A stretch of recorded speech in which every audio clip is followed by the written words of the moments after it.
अगर आप चाहते हैं कि फाइवर के ऊपर आप भी महीने का $3000 कमाएं तो कमा सकते हैं।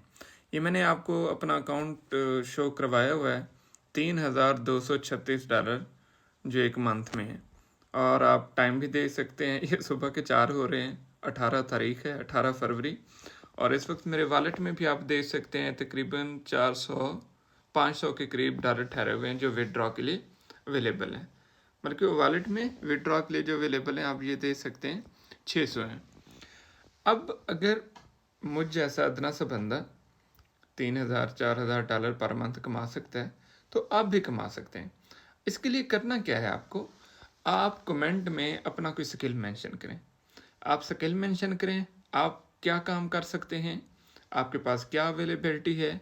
मैं आपको बताऊंगा कि आप अपनी फाइवर की जर्नी जो है वो कैसे स्टार्ट कर सकते हैं, फाइवर के ऊपर एक्चुअल वर्क आप कैसे स्टार्ट कर सकते हैं, मैं आपको गाइड करूंगा।